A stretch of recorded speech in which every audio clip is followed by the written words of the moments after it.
What's up, guys? It's Bxtch with your hosts, Lana and Gabby, and today we're going to be talking about tropes we love and tropes we hate. Quick disclaimer before we get started, we will have explicit content and possible spoilers and even a couple of triggers, so listen carefully. We will warn you of any triggers as we progress through the episode. Anyways, take care of yourself and enjoy. So tropes we love and tropes we hate. Okay. So we wanted to talk about this because it is a huge thing within the book community, especially right now and especially on Book Talk, because almost every other TikTok that I'm looking at is about like enemies to lovers or whatever. So we kind of figured, let's just talk about it. Um, but like the community favorites I've noticed are enemies to lovers, knife to the throat kind of love, found family, the one bed trope, and who did this to you. Do you have any that you can think of? I think, okay, I've noticed that best friends to lovers is actually a decent one. Not just friends to lovers, but specifically like that like childhood best friend Yeah. is a big one that Yeah. people like to fall for quite often. Yeah. I don't see it as often though, because a lot of people like the tension of enemies to lovers, but I feel like, I don't know, it doesn't, best friends to lovers or even just friends to lovers feels a little like it's good. It's good. But like with the community's least favorites, the pregnancy trope, but I don't have a big problem with it as long as it's done right. I hate when the pregnancy trope is written where it's like they had sex one day and then the next morning she gets sick. Like that's how biology fucking works. I, I don't, yeah, but that's seen mostly It in did fan in fiction. Twilight, actually. It didn't actually happen the next day in Twilight either. It just seems like it does because that timeline makes absolutely no sense. Um, However, I agree with you. I don't necessarily have a problem with the pregnancy trope. Is it my favorite to read all the time? No, No. because I think that it can be overdone, and I think the ways that the pregnancy trope is done can get repetitive. Like, I feel like there needs to be a new way. The pregnancy trope that I don't mind at all is I wouldn't even classify it as a pregnancy trope. It's the kind of as their story progresses through like sequels and like trilogies, if there's a series, and like that just kind of happens into their storyline. That I don't mind ever. Yeah. Yeah. A big no-no is the bully romance, and I totally get it. I hate the fucking bully romance. Like, and have you noticed a lot of fanfics revolve around the bully romance? Yeah, I'm sorry. As a verified fat, I don't want you to be mean to me. As a verified fat. I am fat girl verbatim on all social platforms, motherfucker. But It's good. don't don't make fun of me. Don't treat me horribly just Yeah. because you have feelings for me or because you're an asshole and then you realize that you have feelings for me. Because there's a difference between enemies to lovers and being straight up just a cunt. Yes. And Yes. we don't do that here. And you'll see that sometimes people like to confuse enemies to lovers with that bully romance. And no, the bully romance is where you get into that toxic, manipulative relationships that we don't need. That like emotionally and or even physically abusive sometimes. Whereas enemies to lovers, yes, you do have that kind of, well, sometimes you can have that violent aspect if that's in the storyline. But a lot of the time it's just like, well, we have this past that just does not work and I hate you for it. Yeah. And then we're like, oh. And just like off of my own life, like trauma, I, and to this day, it still bothers me. In 8th grade, I put my foot up onto the chair so I could tie my shoe. And this boy who was sitting next to me was like laughing. And it was the weirdest thing that he could have picked out, but my calves. Okay, he was like, wow, your calves are huge. They're bigger than my dad's. And I was like, what? And to this day, it still bothers me. Like, I hate my legs. And if that ever turned into oh my God, I kind of like you, I'd be like, I'm going to hit you with a truck. Yeah, I think, honestly, if any of my past bullies in my entire life, which, again, as a glorified, verified fat, there's quite a few. You said glorified. We're not going to talk about it. Verified. As a verified fat, there's quite a few. And I can promise you right now, I will swear up and down until the day I die, and long after that, anybody tries to say anything, I'll come back to haunt them. You come to me as a bully or a past bully and tell me that you love me, or that, like, you've realized that all this time the reason that you were mean to me is because you had these feelings for me. No, fuck you. If you have feelings for me, tell me that. Because it's like one of those things where it's like when you're young and you're taught that if a boy like pulls on your hair and or throws a rock at your face, it means he has a crush on you. What nowadays, or as we get older, then we're taught that that's considered abuse. Maybe that's why the bully romance exists. But like,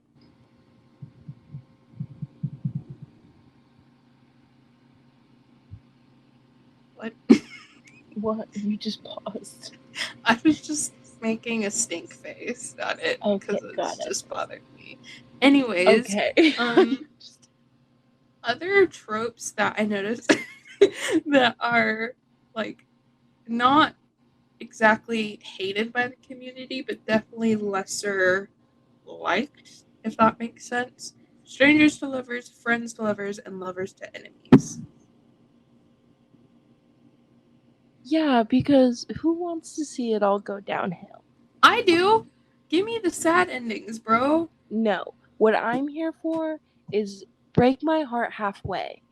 Break my heart halfway. I know you haven't read this before. This isn't a lovers to enemies, but this is a sad ending. No, I've read a decent amount of your book, but you've also gotten me half of the books on my shelf. And a decent of those I still have to read as well. Cut me some slack. Well, my point is, like, I love the sad endings, and most of the time, my books are going to be sad. Foreshadow for any of those thinking of reading Gabby's books. But I like the lovers to enemies, and I had written in my notes for it later on when I talk about it. A lot of people don't like it because it's like my dad and my mom were lovers to enemies, like they lived that. And I was like, yeah, same, but like it's still pretty good. It's pretty good. Trauma. I like to face my trauma through book tropes. What are your favorites? Okay, some of my favorite tropes. I love enemies to lovers as much as the next person, because I don't know. I think it just adds a little bit more spice, and not necessarily like the like smutty kind of spice, but just like the spice in, well, we're not strangers and we weren't acquaintances. It was actually the opposite. There was quite a lot of negative tension, and I don't know. I kind of like that it goes to opposites. I am actually not a fan of the one bed trope, and I think that's just because I spent too much of my younger years invested in fan fiction, and for a long time that was one of the main options, and it came in hordes. Oh my god. There's so many. Because I feel like that it was like the like main trope because everybody didn't know it was 14 when they wrote, so they did not know how to write proper tension. So that was kind of like their learning curve. So yeah.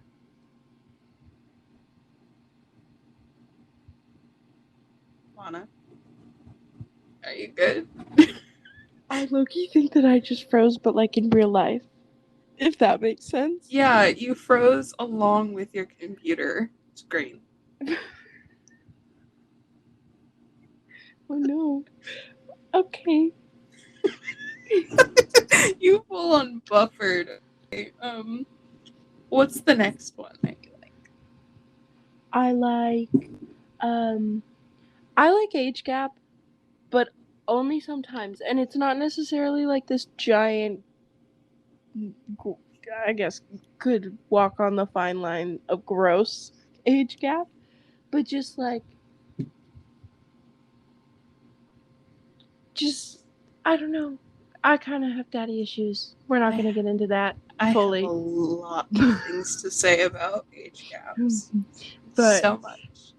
Age gap with certain conditions, like it cannot be creepy, and like the age can't be like a huge focus, or else it's just weird. But yeah, Can I talk about the age gap? Can I talk about the age gap? Yes, go ahead and talk about the age gap. This is the biggest. So I have all these notes. This is the biggest section because I am very particular. It's the age gap, but with conditions. Okay. Thing about me is I like older men and women. I am a MILF and DILF kind of gal, okay? There's a reason why I like characters like The Mandalorian, or who is the space stepdad of the fucking year, okay? Like, anyways, I'm okay with it if the younger character has been in their adult life for a certain amount of time. And what I'm saying is, like, if you're 21 or older, fine, okay? You kind of have a stable something one way or another. And you're an adult. Like, in every country by that age, you're pretty much, like, able to drink, you're able to go more, you're able to vote, you're able to whatever. And so the conditions. The first one. So we're just going to imagine that the older character is A and the younger character is B. If A is a lot older than B, especially when they're like 100 plus years old and they've known B for their entire life, so like even during their infancy and childhood, and then at 18 and sometimes even younger than 18, they're fucking dating or doing the nasty, and that is a no for me. And an example of that is From Blood and Ash. From Blood and Ash. I mean, there's a decent amount wrong with that book that I can get. Yes. I can go on an hour-long rant about why From Blood and Ash is not okay. So the reason why I say this is because, yes, they did not meet until Poppy was 18. However, Hawk knew about her from the moment she was born. Why? Because she was the maiden, and he knew literally everything about her, so they could get her, like, they can kidnap her at the end of the first book. Spoilers, sorry, but I'm just gonna talk about it, okay? She was 18, and the only reason I know that is because they were saying that she is going to ascend on her 19th year. So she hadn't, and she was going, or no, I think at the beginning she was like about to turn 18. I don't know, something like that. But like by chapter 2, he's literally making out with her boob.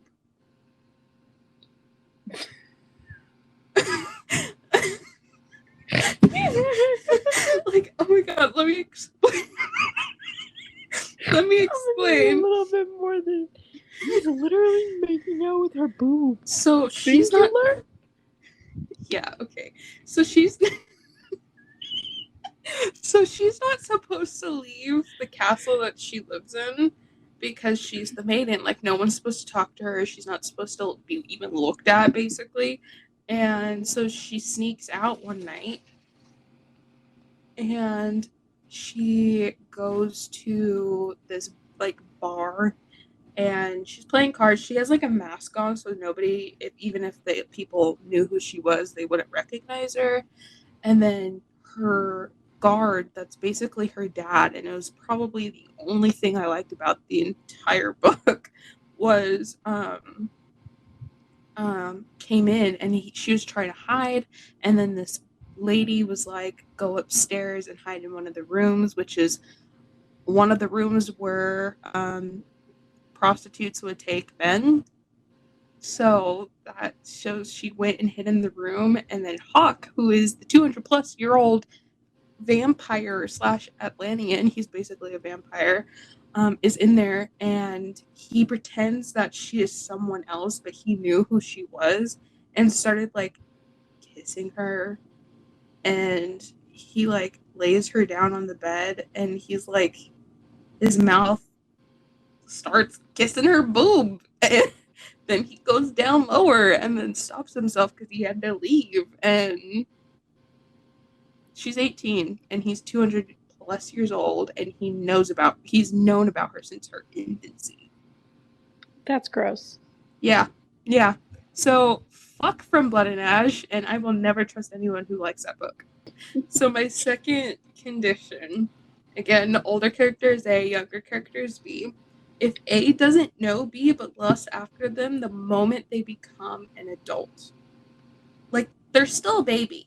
They're still a baby. They don't know taxes. Even if in the book, like, it's just high fantasy and there's no taxes or something. Like, they don't know these things. And if we put it in a real life scenario, that would be not okay. Like, we know that wouldn't be okay. And, so and especially if, again, A is 100 plus years old, nasty. But that's why I say no one under the age of 21 should be with a character that's 100 plus years old. Nope. And then finally, because I am aware this happens in books like Game of Thrones, Twilight. It happens in Twilight. If character A is dating character B when B is a minor. It does happen in Twilight. He is 200 plus years old, and she's what, like 17? 16, 17? 17. I want to say. Yeah. Game of Thrones. Game of Thrones is a different kind of messed up, though. But yeah. Then we also have to talk about the other obvious age gap that comes to mind when you think Twilight, and that is the idea of Jacob being a werewolf and being on connected to the egg inside Bella that was Renesmee. That's disgusting. Yeah. Mm-hmm. First of all, you went to school with Bella. You're best friends with Bella, and you're just gonna go date her daughter? Yeah. And like I was a part of the book talk event, and there was a conversation about age gaps, and I was involved with it, and someone was talking about it, and they're like, I mean, I guess like there's an imprint, but it's still nasty. She's a baby. She's a baby, Jacob.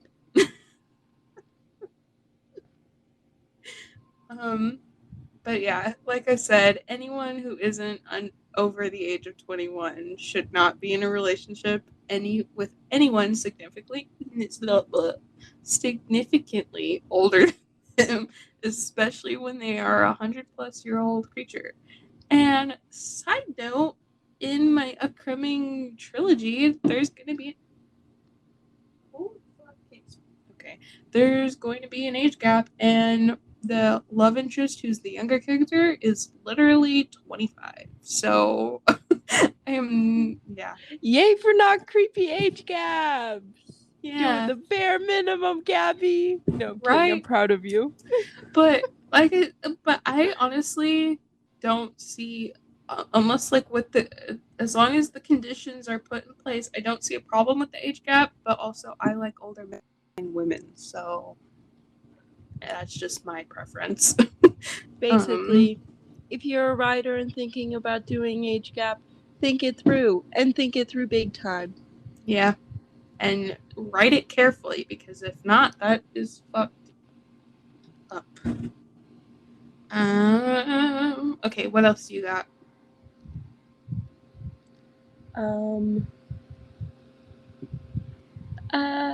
My mind is going blank. Give me a second.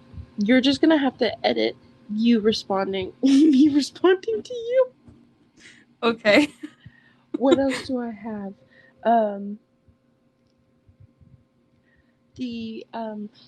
Okay. A trope that I really like, and I don't necessarily know what to call it unless it comes out of my mouth correctly the first time. But the trope, basically, kind of the star-crossed lovers trope in the we aren't allowed to be together for whatever reason, but we're going to anyway. Yeah. I really like that because I'm a sucker for that zappy shit, not gonna lie. Yeah. Or Neon Gods, because it is kind of that, like, we can't be together, but we have to.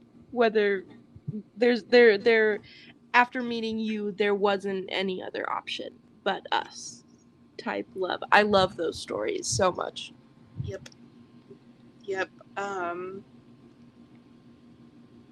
And that kind of ties in with the soulmate trope, and I love the soulmate. I like the idea of someone being made for you, but also I have a rejection and abandonment fear, so I mean that makes sense. So trauma. It's okay. I have commitment issues and abandonment issues, so work that one out for yourself. It's great. It's fun. I'm scared of relationships I won't let myself have.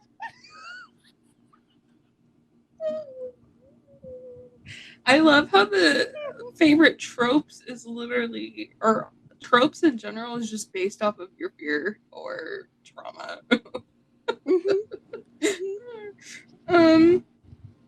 One book tropes are like kinks. My bad. Book tropes are like kinks. Think about it. Book tropes are kinks, but for like they're readers' kinks, but for books. They really are. Honestly, yeah, I'm writing that down. Oh fuck. I honestly think that there's more tropes that I hate that come to mind immediately more than there are tropes that I love that come to mind immediately. I'm the exact opposite, so I'll just play off of you. It's perfect. It's a perfect balance. Yeah. I could tell you so many I hate right now.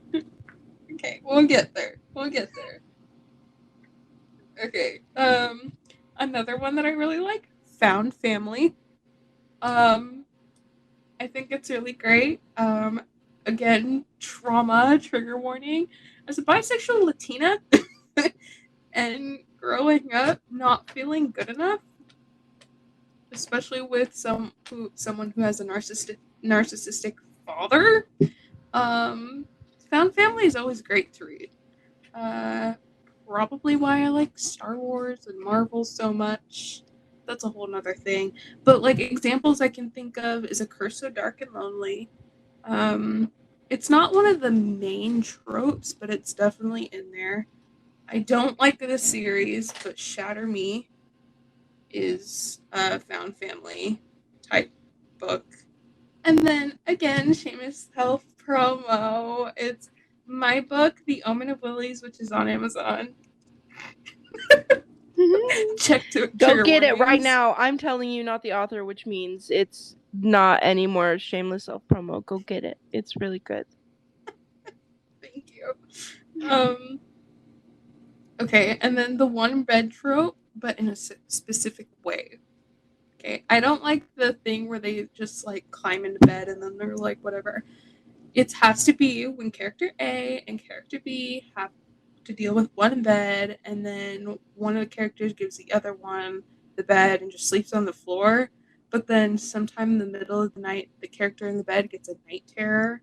So the character on the floor climbs up into bed and holds them and is just like, telling them it's okay and that they'll always be there and don't worry. Bonus points if it's an enemies to lovers, but anything's fine, honestly.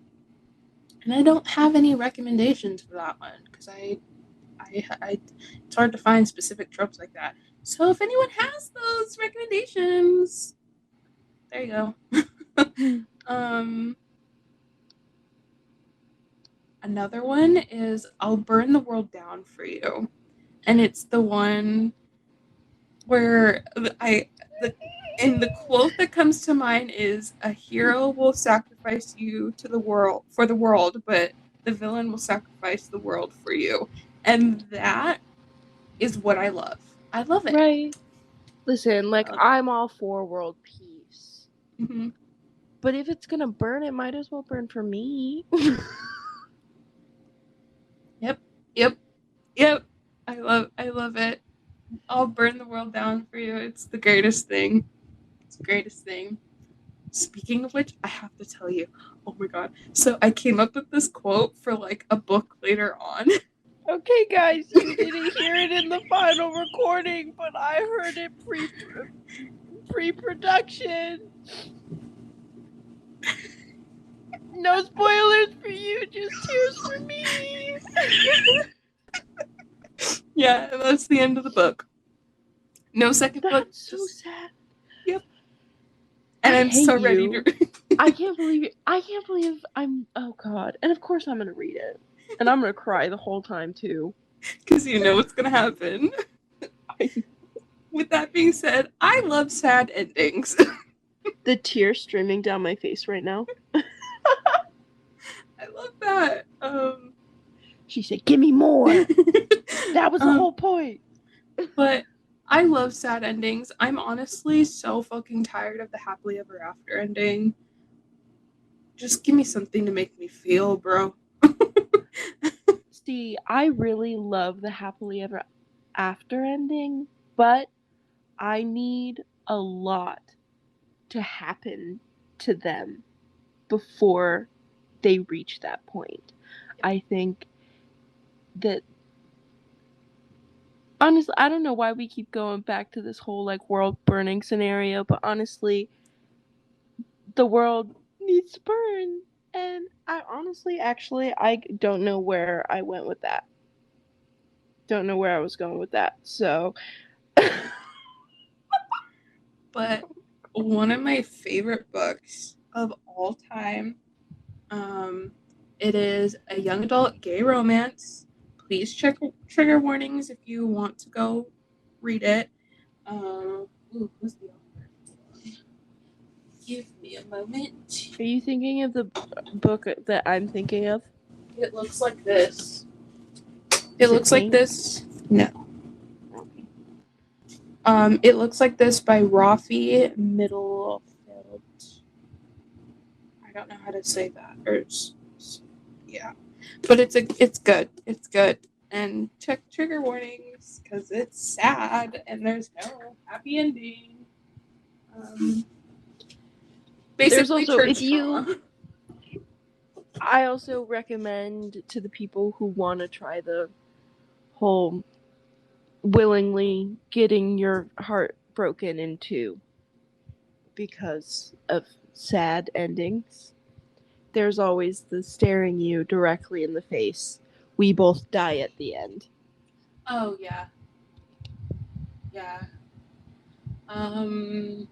What's another one? All the Bright Places, but I know a lot of people don't like that because it kind of romanticizes mental illness, but you know, whatever. Mm-hmm. What's another one? Anything to do with the Phantom of the Opera? Nerd. Shut up! It's my favorite book. Again, did I already say this? My book, The Omen of Lilies. I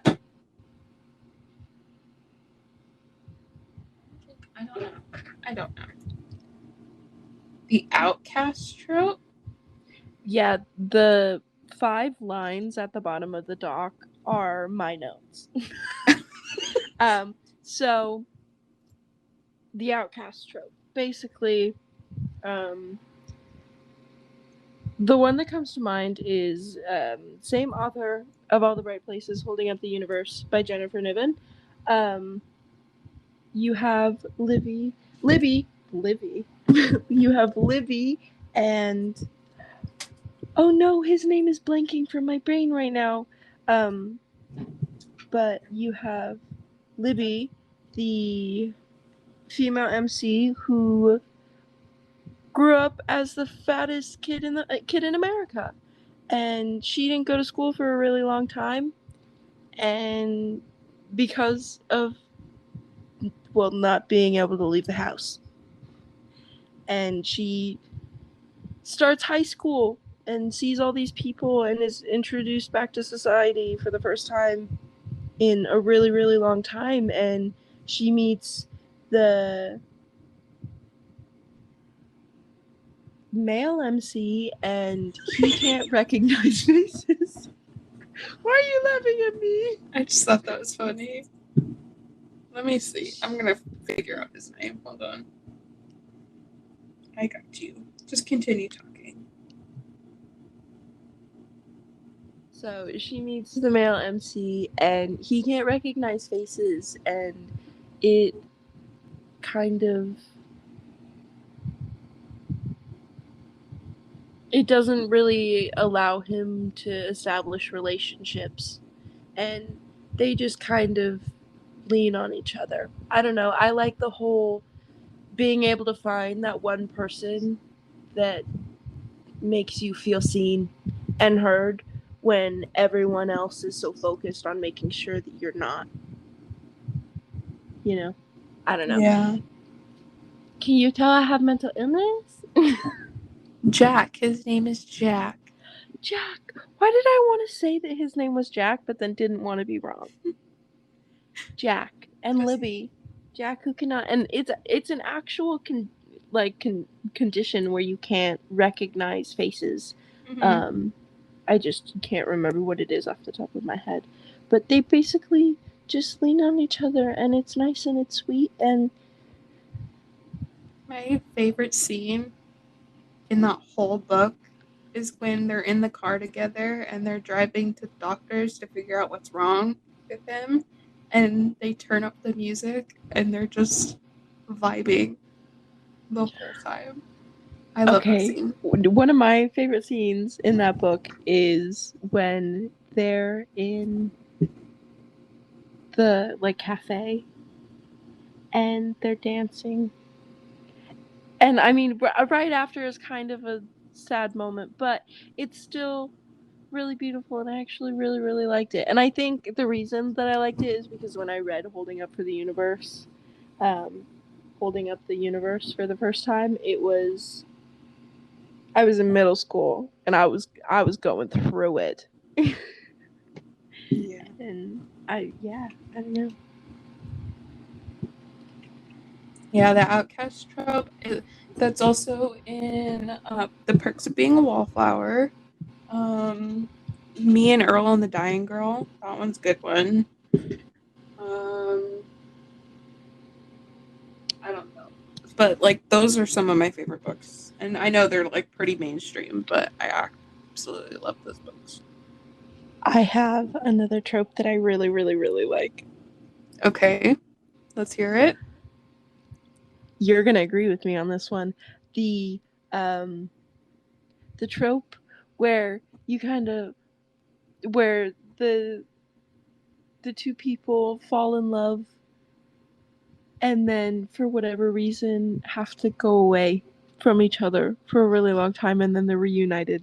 You know exactly which one I'm talking about. Yeah. I'm referencing the exact trope that happens in Words in Deep Blue by Kathy McCrowley? I want to say McCrowley. Kathy Crowley. Yes. Yeah, that one is so good. It's friends to strangers to lovers trope. Yes, friends to strangers to lovers trope. There we go. That's what I was trying to say. That's exactly right. Good. I love it so much. I loved Especially, that book. okay, I know people hate the miscommunication trope, but like in scenarios like that where it's the friends to strangers to lovers, dude, that In works well with that trope. Yes, I think in Words in Deep Blue, it's done in a way that makes you angry in the way that those tropes, specifically with the miscommunication aspect of it, it makes you angry. So there is Yeah. that. I will say that if you are wanting to read Words in Deep Blue, there is content warnings for death, specifically Grief. grief, specifically death of of like a sibling, Mm-hmm. family member. So um, just remember to take care of yourself before, after entering reading. Mm-hmm. Yep. This is an extremely specific one, and it's the trope where they're not even lovers yet, but they do this thing where they say the other person's full name, and it's because it's like that's who you are. You're Alana Abel, or you're Gabriella Vitas, and it's like making sure that the world knows that they are them, and it's so specific, but I love it. You look like you're Yeah, I don't know why you full naming me made me want to like yak up all of my intestines and like all of my bodily organs, but see, I have no problem with the trope. I wasn't making that face or being like, "Oh my god," because of the trope. You full naming me? No. If anyone ever full names me, I'm putting that out there right now. I do not want that to happen to me. I want a cute nickname or some bullshit like that. Do not full name me. no, it only works in certain stories. It works in like one of those like not Mm-hmm. coming to age stories, but like the coming to age vibe type of story where it's like Yes. the person is your whole world, and for whatever reason, the full naming someone just is like one of those things that completely encaptures how they're feeling without saying like, I like you. I will say, right, because my name is Alana, but I go by Lana a majority of the time. And there are a couple, namely one person, who will call me Alana, and it makes me feel inside. And it's the equivalent of full naming in this scenario, but it's just my actual full first name. Least favorite tropes. I said it earlier, bully romance. Fuck that. If anyone ever catches me slipping and falling in love with my bully, you better shoot me in the fucking face Yeah, and I you have won't haunt permission to you. run me over with a car and then Yeah. back over my body Yeah. and then Exactly. forward again, but you gotta floor it.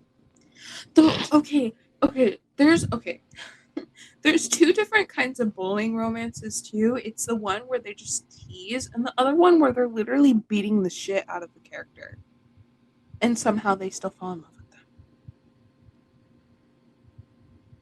The Yeah, fuck? The fuck? I hate both of them equally, honestly, if I'm gonna be honest. And I think that teasing bully romance almost falls in category with me of the like popular football or like sports captain person, male person, and So the fat and or well actually usually it's not a fat person because there's a lot of fat phobia within the book community, which I'm sure we'll talk about it lots and lots and lots. But it's either an unpopular skinny woman or a fat girl who is unpopular by the fact that she is fat. yeah. Yep. I hate that one. Yeah, I do too.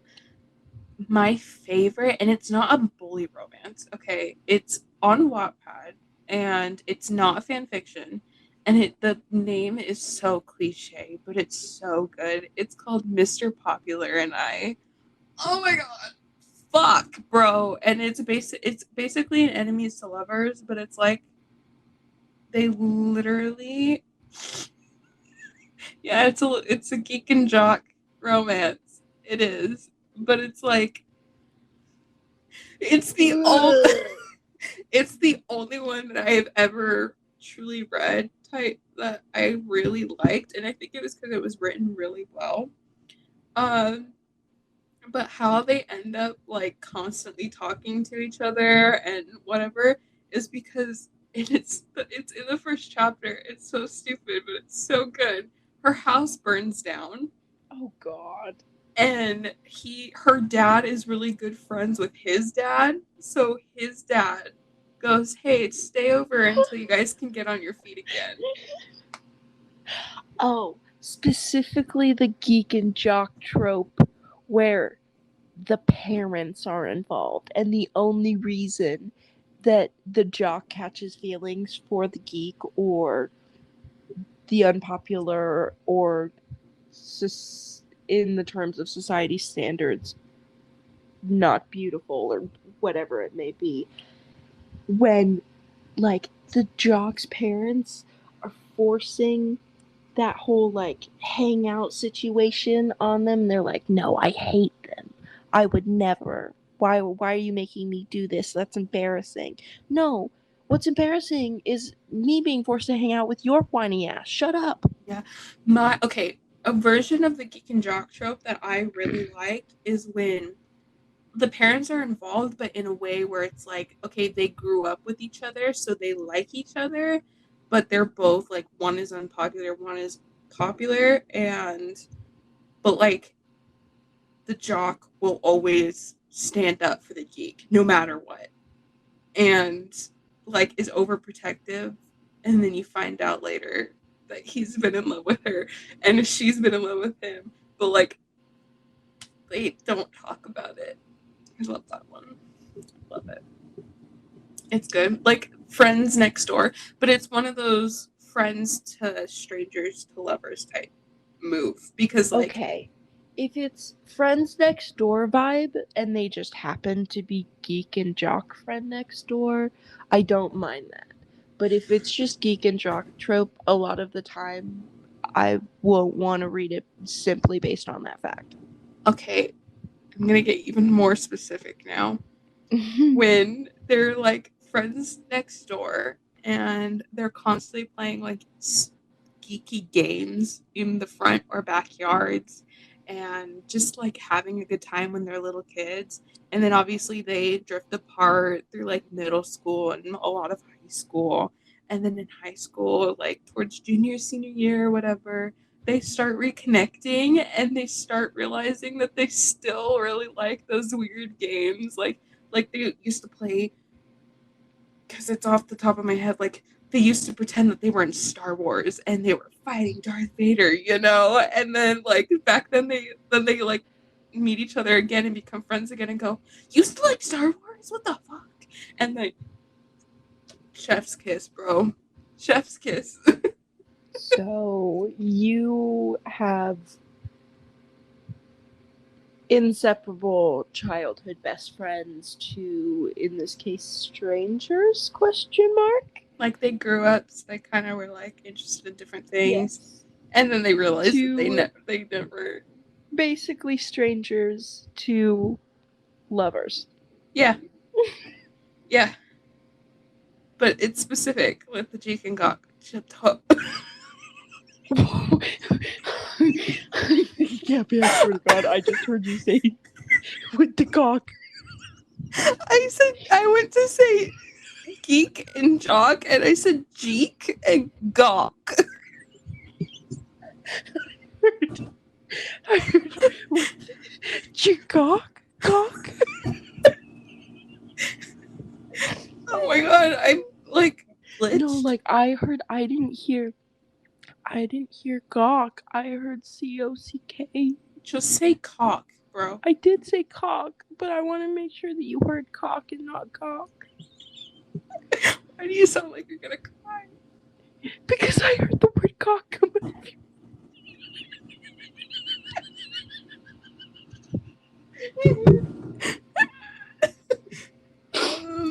Anyways, yeah, Geek and Jock has to be written a certain way or I'm not gonna read it. Alright, moving on. I hate the damsel in distress trope with a passion. There's a couple of books that come to mind when I think about namely any of like the main Disney princess like stories. Any of those stories that stem from a majority of those like created those princess movies, hate them. Horrible. Yeah. Ugh. However, especially I like Snow White, where she's 14 and Prince Charming is like 34. Right? And or like Beauty and the Beast, right? The only reason that story came to be was to help little girls feel better with being arranged for marriage, and that's not okay. However, going back to A Curse, the Dark and Lonely trilogy. Wait. Pause. That's what Beauty and the Beast stems from? You didn't know that? No. What the fuck? Wait. Belle had to marry the Beast. How else was he going to change back? He needed someone to love him. But she fell in love with him, so. But he let her go. But imagine. Wait, is that? Are you just thinking? No. That, or is no. I've been told that. By who? By who? By the internet, many times. Different sources. Everybody says it. How do you not know this? Yeah. Beauty and the Beast is arranged marriage propaganda from a long time ago. Where I don't necessarily mind the whole aspect of all of that is The Curse of Dark and Lonely trilogy by Bridget Kemmerer, to simply name that one because it is a Beauty and the Beast retelling. However, with Harper, the MC, she is very headstrong, and it's a very modern telling, and she's very much empowered, and it's like, well, I'm not going to marry you just for the sake of it. Why the hell did you take me away from everything I've ever known? Yeah, you know what I just realized? You know how a lot of smut talk likes the monster smut type stuff? So that includes vampires and werewolves in it. I think I know where that stems from, and that's Beauty and the fucking Beast. Bestiality. I have a question for you to think long and hard about, Gabby. What? Do you think that Belle and the Beast were ever getting it when he was like full fur buddy? No, because she was kind of like not repulsed by him, but she was kind of like hesitant, you know. Yeah, but only and for then a while. Like the live action one with Emma Watson, it was like it made it like they wrote it in a way where it was like they're trying to make sure it wasn't a bestiality thing. Like she knew he was actually a human man. Until the end when they were dancing and she was like giving him this look and he goes, "What?" She goes, "How do you feel about growing a beard?" And I was then like, he fucking growls. I hated that. Yeah, I was like, sure, ma'am. Every time I watch the live action Beauty and the Beast, that scene makes me uncomfortable. No, I kind of like the growling. It's what she said. No. Specifically, what she said with the addition of the growl is strange. That's why I don't think about what she said. I think about the growl. Gabby said, "There's no way to beat around the bush. I'm a kinky bitch." I like the growl. What can I say? I like the growl. What's another trope I hate because I'm a Virgo and I look for everything I hate before I find what I love? The I love you in bed trope. Specifically, the first I love you. But all of it. I hate it all. Why are you going to? And it's always, why is it always like gross ass plain white people vanilla sex? And I say that as a white person. Why do white people like to have basic ass sex? Change it up. All of the I love yous in bed suck.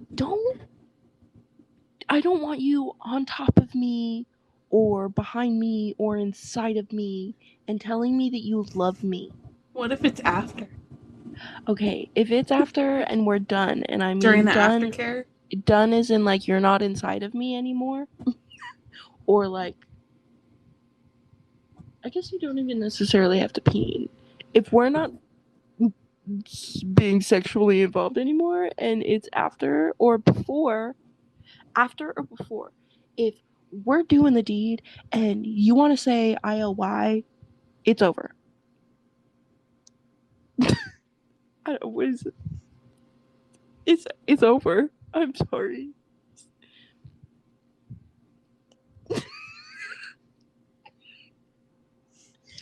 But I'm telling you, anyone who does that, and whether it's like it happens to me in real life or it happens in a media, all I will ever think of is Leonard and Penny from Big Bang Theory, because Leonard did that all the time. He also proposed while he was in her all the time. So,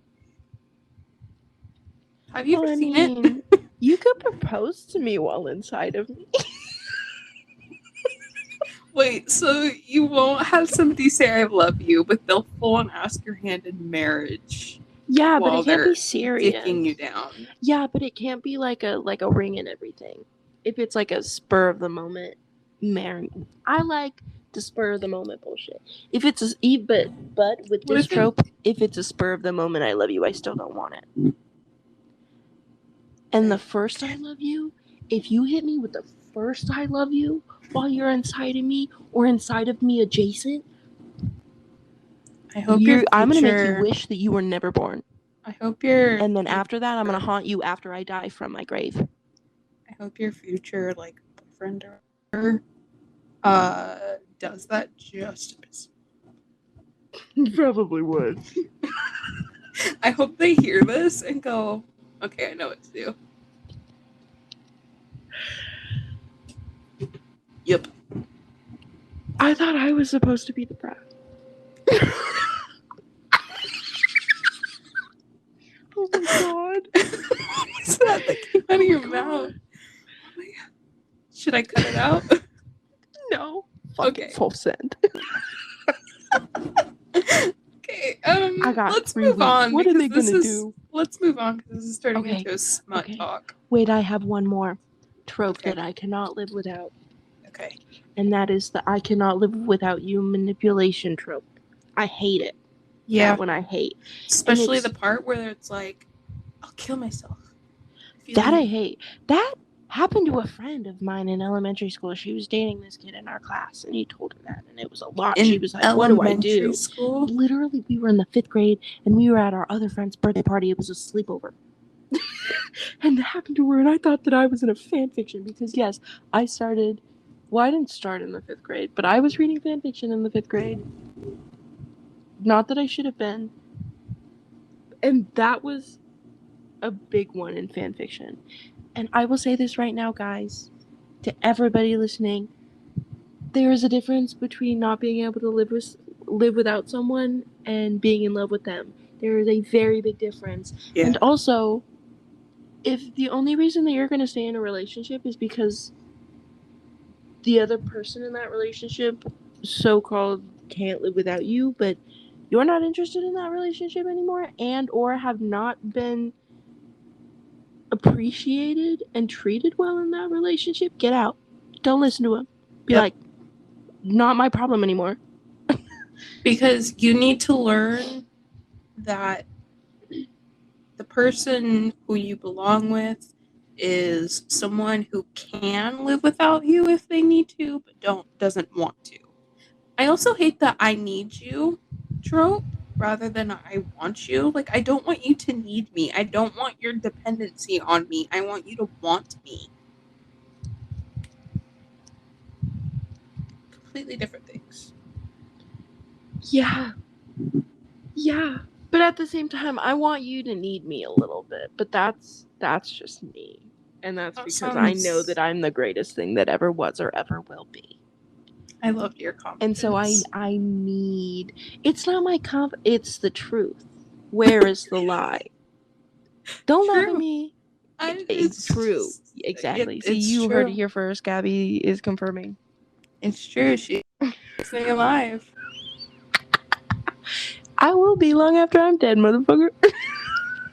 Oh my god. I could go on and on. Gabby, keep feeding my ego, please. You know, apparently the sun, the moon, either the sun or the moon is in Virgo, and I feel really great, but also we're sending Virgo vibes because Gabby's gonna be an auntie here in a minute, and even if he doesn't get my birthday, which would be a bummer for him. My nephew's due date is September 12th, but we think he's going to be here within like 2 weeks. I want him to be born on my birthday. Guys, we're manifesting it. September 2nd. Manifest. You gotta tell your sister that she has to make me godmom. If he's born on my birthday. Not that I've ever held one conversation with your sister. Ever in our entire friendship. The only thing she knows about you is when we got Wednesday and I was like, yeah, we don't know what to name her. And you said, name her Peter for like Peter Piper, Pickle Pepper. Because you have a dog called Piper, so I said name her Peter. And I was like, no, we're not. She's she. And Lana goes, the name her Pitois. I feminized it for you. Pitois and Prepare. And now it's just Wednesday and Prepare. Yeah, it's actually Wednesday and Piper, but she is... Do you know that I don't call them Wednesday and Wednesday and Piper? I don't call them that. Even when I'm not talking to you or referencing them with you, my mom, like, I'll be on FaceTime with you and like she'll hear the dogs bark or like we'll be talking about the dogs or something and it'll come up and I'll be like, yeah, Wednesday and Prepare, and then I'll be like, wait, no, that's not their names, that's what I call them, but you can, it's basically that. You're gonna come here and visit and you're gonna call them that, and my mom and my brother are just gonna go, what the fuck? Everyone in my life thinks your dog's names are Wednesday and Prepare. They are not. It's Wednesday and Piper. Oh my god, what is this Wednesday and Prepare. We are doing this recording this episode at midnight. It's almost 1 a.m. right now, and We started at 11. Yeah, we did. Yeah. But we didn't start recording at 11. We had technical difficulties.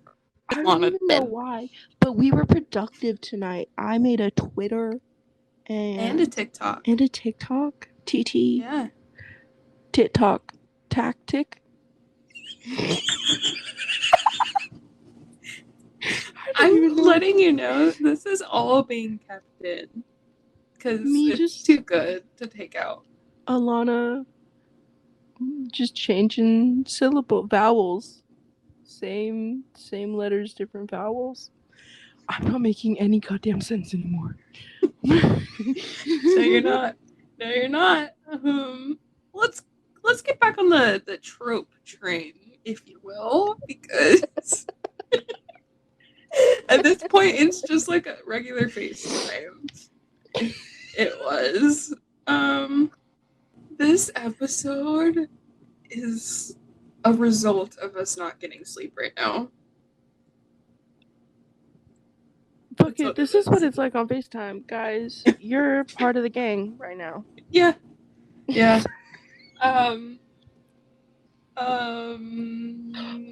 I rearranged my bookshelf. Fun. It was very fun. Although it's not, it's appealing to the eye, but it's not appealing to my brain, because I feel like every book reader and every book lover, we organize our bookshelves a very specific way Right. How do you organize your bookshelf, Gabby? Basically classics, young adult and new adult romance, contemporary, whatever, mysteries, sci-fi, and then all fantasy over there. Yeah. And there's one shelf that's literally just all red, black, and white books. So, I for the call it my most red part, your organization for your books is based off of genre. Yeah, and also I have to tell you because I saw how you organized. You sent me a picture of your organization with the rainbow. I fucking hate the rainbow organization. Yeah, so I did it. It looks pretty, right? Every book reader wants to try that. Okay, let's see how my books look with all of the same colored spine next to the other same colored spine, and then we're gonna put them in order based on the rainbow. It looks nice with the colors. I will say the colors look nice, and it makes my brain go burr. But on the other hand, it makes my brain want to shut down and never turn back on again. Because the way that I have rearranged my books for probably the last decade of my life, right, which is a decent amount of it, by author and based on how much I enjoyed the book. So, like, I have Diary of a Wimpy Kid What's up, 1 through guys? 9. It's Bxtch with your host Lana There's and 9 Gabby, and today fucking we're going books to of be Diary talking of about the tropes we love Wimpy and Well, tropes no, we there's a lot hate. more than 9. Quick I just have disclaimer the before first we 9. get started: we will have explicit content and possible I spoilers, read the and even a first couple of 3 and I triggers. called it So quits, listen carefully. bro. We will warn you What? That's of any triggers as we progress through the disrespectful. episode. I'm quitting the Anyways, podcast. take care of Goodbye. yourself We can't and do this enjoy. anymore. Here's the thing, guys. We just went off the record and talked about tea, so we have no idea what we spoke of last, which is fine. We're tired. It's 1:15 in the morning. We're ready to call it a day. Put the mic up close to you because the okay, that lessens the sound of the fan anyway. I'm sorry. It's okay. This was me. Go. So, quick question, and this will be posted on our Instagram so you guys can answer it.